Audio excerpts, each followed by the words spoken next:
watch. Let's talk about this ThinkProgress thing for a while, because this is really upsetting to me, actually, on some level.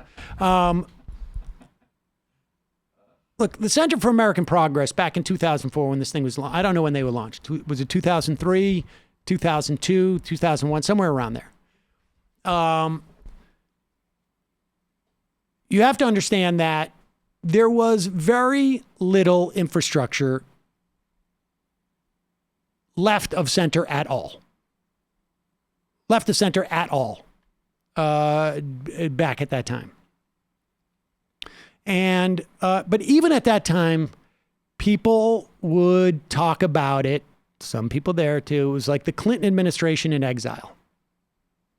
And at one point, Center for American Progress realized like, oh, so much of this is happening online. We're going to create ThinkProgress. Very helpful tool for someone in my business. There just wasn't the resources that we have today. And you had staff who were going out there and they were digging up stories, finding stories, reporting on stories that you just wouldn't see in the mainstream press. And some very good people came out of there. Amanda Turkle started her career there, I believe. Who else? There was, what's that? Millhiser, David Sirota was a cap. I think he wrote for ThinkProgress a little bit too, actually. It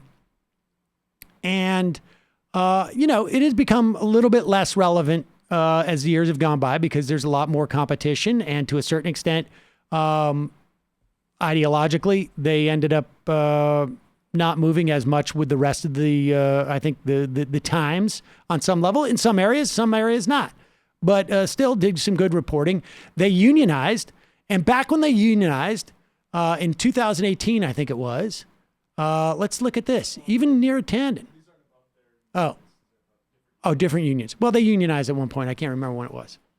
But here's Neera Tanden back in the day talking about unions. Because, of course, look, E.J. Dion's talking about some race, and Neera Tanden makes the point, maybe people are waking up to the fact the best way to raise wages is stronger unions, which is, I think, a fairly standard, conventional wisdom within the Democratic Party, largely. Whether they will actually carry through at times is another question. But that understanding, I think, is certainly not controversial in the Democratic Party. The reality is also equally uncontroversial. There's just very hard data that shows the existence of union raises wages across the whole industry.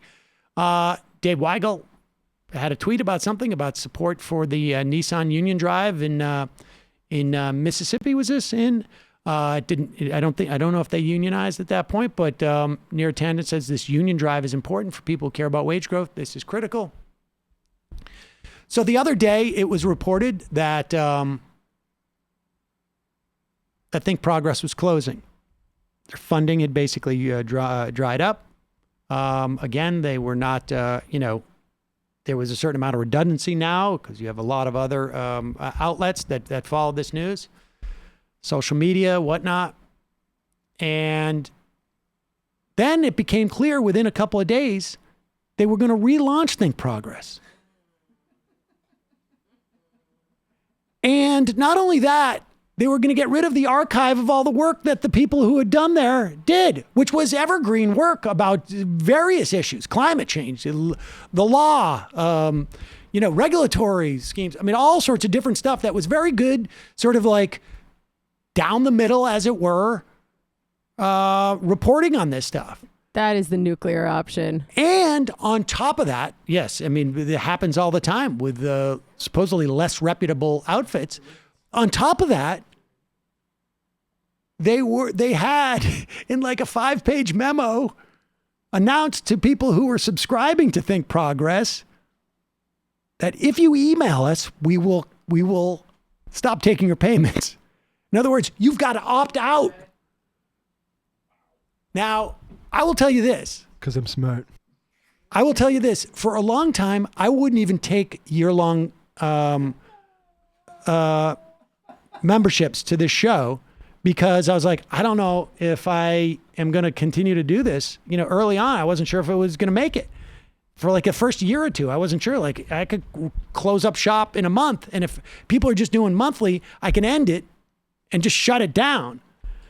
And I was like, but I wouldn't know how to refund the year-long memberships. The idea that you would do this it's despicable. It's despicable. And so the ThinkProgress Union put out a statement yesterday on Friday. This was on last Friday. The ThinkProgress Center for American Progress laid off the entire ThinkProgress newsroom. The ThinkProgress Union is devastated, but incredibly grateful for the solidarity from our industry colleagues and ThinkProgress alums. Thank you. Because of the strength of the union, we were able to secure 12 weeks of severance pay, health insurance through the end of the year, 11 unit members who lost their jobs. Additionally, we were able to secure half the year-end revenue bonus promised in our contract, and we remain in talks to secure the full amount. However, we're blindsided by the revelation that CAP continues to operating the ThinkProgress site with its own labor Scabs. and use the ThinkProgress social media accounts to promote that work. Our editorially independent, unionized, labor-powered, impactful journalism at ThinkProgress to take away our independent voice and use the wide audience built by ThinkProgress union staff for other purposes is an affront. We ask that the CAP management keep ThinkProgress alive as an archive site, but not co-opt the site for non-editorially independent analysis and articles. Additionally, we are gravely concerned about CAP's announcement on Monday. They will not be halting recurring donations from ThinkProgress members. Instead, they're requiring those to proactively opt out.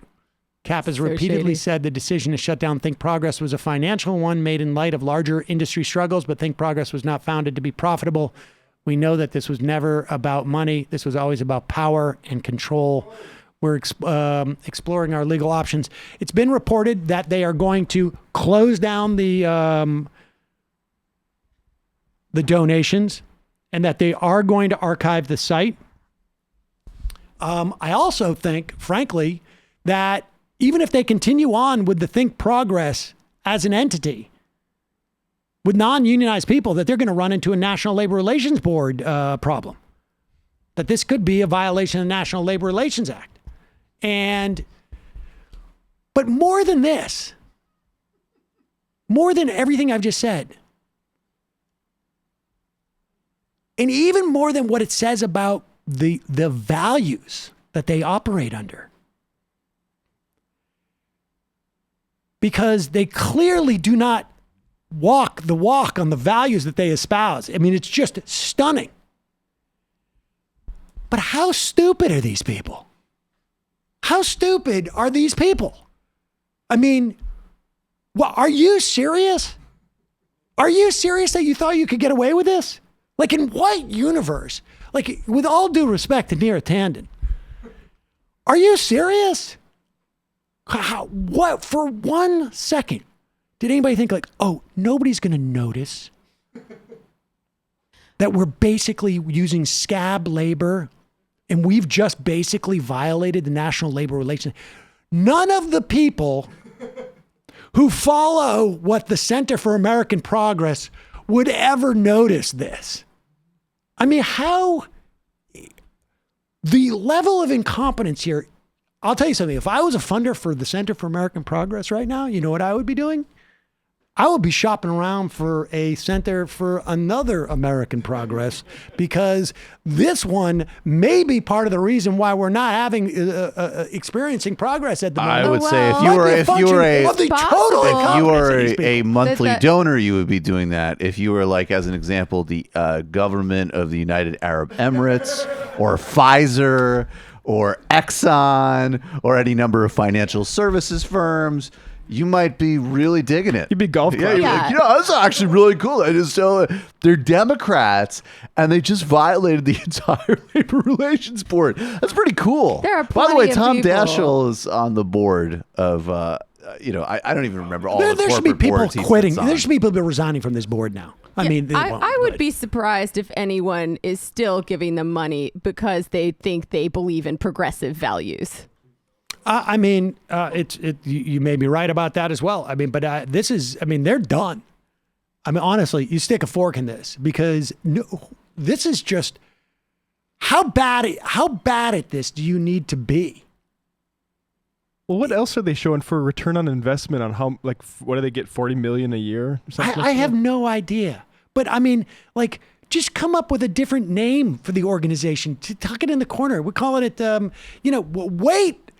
wait a year.